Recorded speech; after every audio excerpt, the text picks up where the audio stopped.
에스겔서 20장 27절로 32절 같이 읽어봅니다. 시작. 그런즉 인자야 이스라엘 족속에게 말하여 이르라. 주 여호와께서 이같이 말씀하셨느니라. 너희 조상들이 또 내게 범죄하여 나를 욕되게 하였느니라. 내가 내 손을 들어 그들에게 주기로 맹세한 땅으로 그들을 인도하여 드렸더니 그들이 모든 산과 모든 무성한 나무를 보고 거기에서 제사를 드리고 분노하게 하는 제물을 올리며 거기서 또 분향하고 전제물을 부어 드린지라. 이에 내가 그들에게 이르기를 너희가 다니는 산당이 무엇이냐 하였노라. 그것을 오늘날까지 바마라 일컫느니라. 그러므로 너는 이스라엘 족속에게 이르라. 주 여호와께서 이같이 말씀하셨느니라. 너희가 조상들의 풍속을 따라 너희 자신을 더럽히며 그 모든 가증한 것을 따라 행음하였느냐. 너희가 또 너희 아들을 화제로 삼아 불 가운데로 지나게 하며 오늘까지 너희 자신을 우상들로 말미암아 더럽히느냐. 이스라엘 족속아 너희가 내게 묻기를 내가 용납하겠느냐. 주 여호와의 말씀이니라. 내가 나의 삶을 두고 맹세하노니 너희가 내게 묻기를 내가 용납하지 아니하리라. 너희가 스스로 이르기를 너희가 이방인 곧 여러 나라 족속같이 되어서 목석을 경배하리라 하거니와 너희 마음에 품은 것을 결코 이루지 못하리라. 아멘. 예, 여러분들 반갑습니다. 오늘 새벽에는 우상을 마음에서 시작됩니다. 우상은 마음에서 시작됩니다. 이게 제목이 되겠습니다. 우리가 화요일, 수요일, 오늘, 내일까지 에스겔서 20장을 20장을 지금 4일 동안 지금 보게 되거든요. 오늘은 27절부터 32절까지인데 이스라엘 역사를 계속 회고합니다. 회고하면서 하나님 앞에 반복적인 죄악들, 이 불순종한 이스라엘의 죄를 에스겔을 통해서 이제 고발을 하는 거예요. 오늘 보면 27절 이하에서는 특별히 이스라엘이 하나님을 떠납니다. 그리고 우상에게 마음을 이제 빼앗기기 시작하는 거예요. 하나님께서는 그들의 행위를 27절에서 이렇게 고백하죠. 조상들이 나를 노엽게 한 것 같이 너희도 나를 노엽게 한다. 이렇게 말씀하시는 거예요. 그들의 영적 배반을 이제 말씀하시는 거죠. 사랑하는 성도 여러분들, 오늘 새벽 우리는 이 말씀을 통해 가지고 하나님께서 왜 우상 숭배를 미워하는가, 그리고 우리는 어떻게 주 앞에 순결한 믿음을 지켜야 하는가, 그걸 이제 잠깐 살펴보려고 합니다. 27절부터 29절에는 반복되는 배반에 대해서 이제 하나님께서 말씀하세요. 이스라엘은 가나안 땅에 들어가서 하나님께서 그만 산당을 세웁니다. 그리고 나무 아래 제사를 드리면서 우상을 쭉 이렇게 섬기는 거예요. 그래서 이제 그 전에 들어가기 전에 하나님께서 누차 말씀하셨지 않습니까? 야야야 들어가거든 남녀노소 가리지 말고 전부 다 진멸시키라. 왜 그랬냐니까 들어가서 진짜 진멸시키지 않으니까 이 남아있는 누룩들이 어떻게 되면 점점 퍼져가지고 이스라엘에게도 이게 이제 우상 숭배라든지 행음이라든지 이런 게 점점 넘어오게 되는 거예요. 하나님께서 이미 그걸 아시고 말씀을 하셨는데 이제 곧대로 안 들은 거죠. 오늘 보면 28절은 그들이 거기에서 그 향기를 드리며 라고 되어 있어요. 이는 하나님을 예배하는 듯 하는데 실제는 이방신을 숭배하는 모습들을 묘사하는 것 아닙니까? 자, 이게 이제 3,500년 전만 그런 게 아니고요. 지금도 그러하다.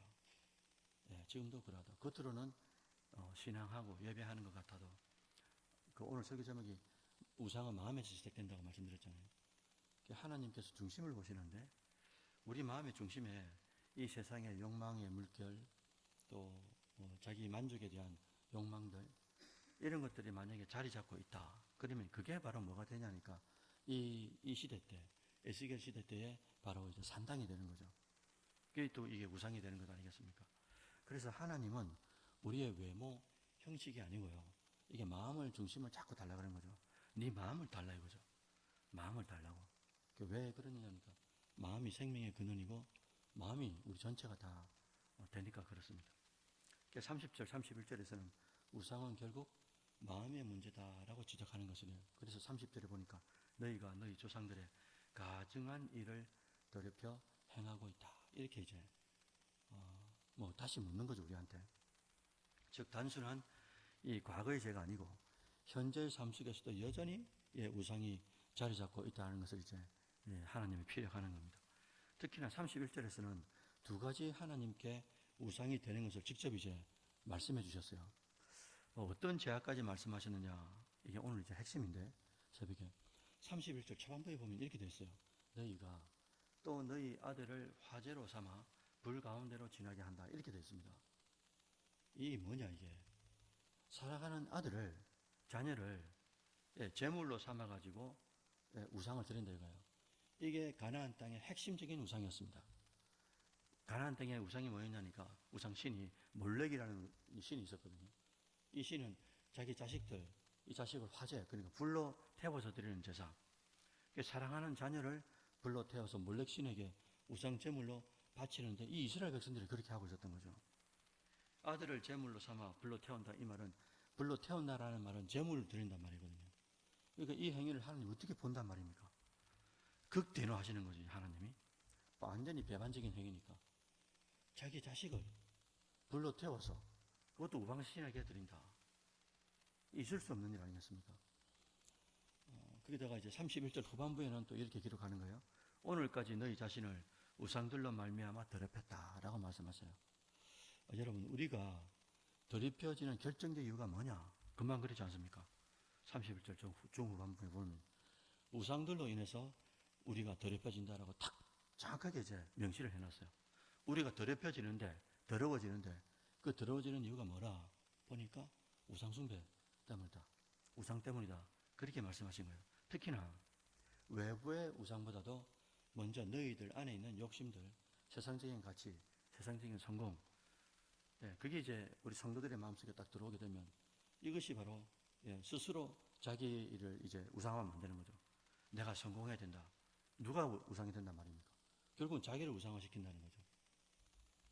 32절에서는 이스라엘이 하나님의 백성으로서의 정체성을 포기하고 세상 사람들과 똑같이 살고 싶다는 그런 고백을 이제 하게 되는 거예요. 자, 여러분들, 그러나 하나님은 그 길을 절대로 허락하실 수가 없잖아요. 하나님 속성상, 존재 자체상 그런 것들을 허락할 수가 없습니다. 왜냐하니까 하나님은 이스라엘 백성들하고 어떤 관계냐라고 보니까 언약의 관계예요. 거기서 우리 했지 않습니까? 구속의 언약, 행위 언약, 은혜 언약, 은혜 언약 중에서 노아 언약부터 해가 쭉 이제 우리가 배웠지 않습니까? 그러니까 구속의 언약이라는 것은 우리가 잘하고 못하고의 관계가 아닌 거예요. 삼위일체 하나님이 어떻게 하셨다고요? 이미 창세 전에, 타락 전에 이미 삼위일체 하나님이 그분들께서 반드시 택한 자는 구속시킨다 라고 이미 약조를 하시고 우리에게 언약으로 다가오셨다는 거예요. 그 택한 받은 백성이 누구냐 봤더니 이스라엘 백성 아닙니까? 그러니까 그 우상 숭배하고 이스라엘 백성들이 어떻게 가만둔단 말입니까? 그래서 언약을 맺은 이스라엘 백성들이기 때문에, 택하신 백성들이기 때문에 그들을 거룩하게 구별했기 때문에 가만둘 수가 없는 거죠. 자, 이것은 우리도 마찬가지입니다. 우리가 기도할 때마다 그런 거 있잖아요. 하나님 간섭해 주옵소서. 저도 이제 종종 그런 단어를 쓰는데, 하나님 우리 오늘 한음이도 한음이는 둘째는 이제 특수학교가 8월 말까지 이제 방학입니다. 근데 고등학생들은 학교들마다 다 학교 장마다 달라가지고 2주 정도 방학하고 바로 학교를 가더라고요. 하나님 오늘도 우리 자녀가 이제 하나님 학교를 갑니다. 오늘도 하나님 일거수일투족을 간섭해 주지 않으면 이 아이가 어떤 일을 쳐가지고 또 어떻게 또 심려를 끼칠지 모르니까 하나님 붙잡아 주시길 바랍니다. 오늘도 간섭해 주시길 바랍니다. 왜냐하면 하나님은 전능자이기 때문에 그렇습니다. 이걸 기도합니다. 마찬가지인 거죠. 우리도 하나님께로부터 자녀로 삼아주셨어요.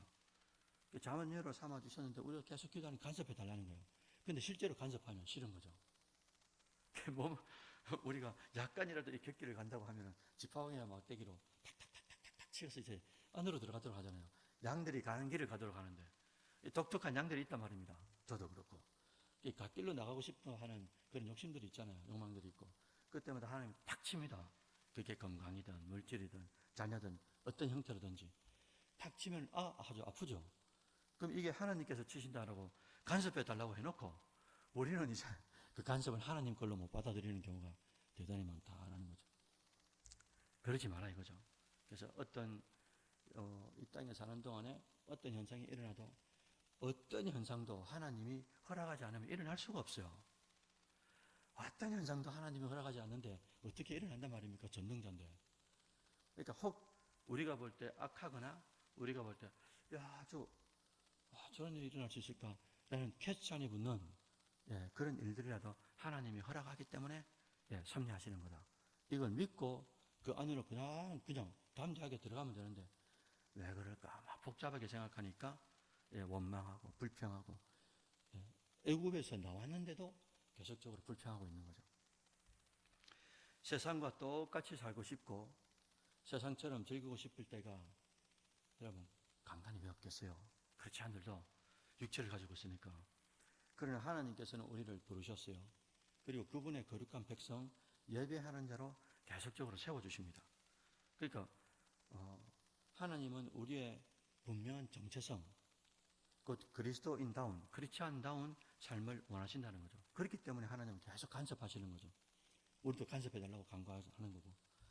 그래서 사랑하는 새벽의 성도 여러분들, 오늘 우리는 우리에게 분명히 경고하는 거예요. 본문이 하나님을 떠나 마음부터 시작해서 외형적으로도 우상을 따르지 마라. 특히나 마음을 하나님께 집중해서 드리라 라고 말씀하시는 겁니다. 세상과 타협하지 말고 성도의 정체성을 정확하게 지켜라 라고 말씀하시는 거죠. 그래서 오늘 새벽 우리는 내 마음속에 자리 잡고 있는 우상이 무엇인지를 잘 체크를 해야 되는 거예요. 혹시라도 하나님보다 더 의지하는 게 있다. 하나님보다 더 의지하는 게 있다. 오늘 사랑도 했지 않습니까? 의지하세, 의지하세. 누구요? 주를 의지하자. 계속 우리가 찬양하고 기도하고 찬양하고 하는데도 육체가 있으니까 연약할 수가 있어요. 연약하기 때문에 또 강하신 주님이 필요하신 거고요. 그러니까 넘어지더라도 완전히 넘어지면 안 되는 거죠. 자빠질 수가 있어요. 넘어지고 자빠질 때마다 우리가 필요한 게 영적인 약밥인 거죠. 넘어질 수는 있습니다. 걸려가지고. 왜? 우리가 뚜렷하게 다 볼 수는 없으니까. 영 안에 눌려가지고 다 볼 수는 없거든요.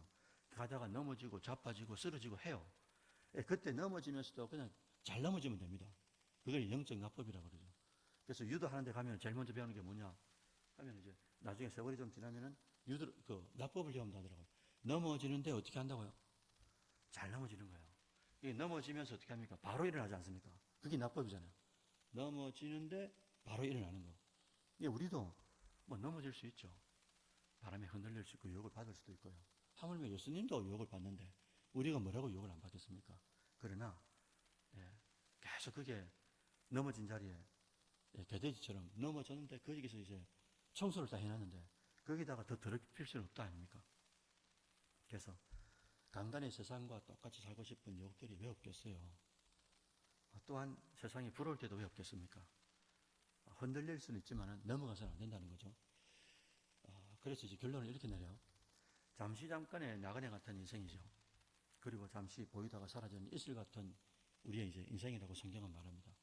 그러니 이제 우리가 이왕 늦게 하신 것, 독생자를 죽이시면서까지도 우리에게 믿음을 선물로 주셨잖아요. 여러분, 토요일마다 저 사람들이 이제 교회 가죠. 그죠? 토요일마다. 우리는 여러분들 진짜를 믿는 겁니다. 진짜를. 우리는 진짜를 믿는 거예요. 저 사람은 가짜를 믿는데 저렇게 열심히 하는데 우리 진짜를 믿는다고 진짜 믿으면 우리가 어떻게 살아야 되겠습니까? 그러니까 인생이 어떤 인생이라는 걸 우리가 잘 알잖아요. 나그네 같고 이슬 같고 잠시 잠깐 사는 인생이라는 걸 너무나 잘 알면서도 이왕 믿는 것 하나님께서 믿게 하시고 택해 주셨는데 진짜 믿을 때 신실하고 그죠? 성숙한 믿음으로 잘 믿다가 주님께서 부르시면 홀가분하게 놓고 그죠? 떠날 때는 또 조용히 떠나지 않습니까? 우리가 잡는다고 잡혀지겠습니까? 인생이. 주님께서 부르시면은 그냥 가시는 거죠. 가야 되는 거죠. 그 부르시는 그날까지 우리가 인생이 어떤 인생인지 그리고 우리를 부르신 존재가 누군지 그리고 나의 정체성이 뭔지 우상을 계속 숭배해서는 되겠는가? 아니다 이거죠. 왜? 하나님은 우리를 어떻게 택하셨냐 이거예요. 그래서 우리가 하나님 앞에 드릴 게 많은 걸 드려야 되지만 그 중심에는 우리의 중심의 마음 이 마음을 하나님 앞에 포커스를 맞춰가지고 계속 이제 중심을 드리는 그런 삶이 돼야 되죠. 그걸 일단 순결한 예배자다, 경건한 예배자다, 그렇게 이제 표현한다는 거예요. 그래서 오늘 하루도 그리고 날마다 여러분들이 각자마다 남아있는 그 나날 동안 우리가 어떻게 살아야 되겠습니까? 오늘 주신 말씀대로 우리 중심을 하나님 앞에 포커스를 맞춰놓고, 그죠? 인생이 뭐 길어봐야 얼마나 길겠습니까? 잠시 잠깐인데, 이 잠시 잠깐에 뭐 분노하고 싸우고 다투고 하지 마시고, 어제도 말씀드린 것처럼 좀 너그럽게 까다로운 사람을 만날지라도, 고약한 사람을 만나도 좀 진짜 크리스찬처럼 좀 넉넉하게 좀 대면할 수 있는 그런 성도, 그 사람을 통해서 하나님은 선한 능력력으로 드러나고 싶으신 거죠. 하나님은 누굴 통해서라도 드러나야 되는데, 누굴 통해서 드러나냐 이거죠. 고약한 사람에게 고약하게 대면한다. 그건 세상 사람들이 다 하는 거죠. 까다로운 사람, 우리도 까다롭습니다, 사실은. 우리 각자도. 누가 볼 때는. 근데 어제 말씀하신 것처럼 까다로운 사람한테도 잘 섬기라고 그렇게 말씀하셨으니까, 오늘 하루도 여러분들 시간 분초마다 하나님 앞에 마음의 중심을 잘 드리고, 넘어지고 쓰러질 수 있어요. 그럼에도 불구하고 우리 중심을 하나님 앞에 포커스를 맞춰놓으면 하나님께서 선하신 이 영적인 낙법을 통해서 다시금 일어나도록, 혼자 일어나려고 하면 어려운데 오히려 넘어지게 하셔서 영적 낙법으로 부드럽게 일어나도록 반동을 일으키는 그런 역전의 하나님이다라는 것을 잊지 마시고, 오늘 하루도 행복하고 선한 능력력으로 드러나는 새벽에 멋진 별들이 되시기를 주의 이름으로 축원드립니다. 아멘.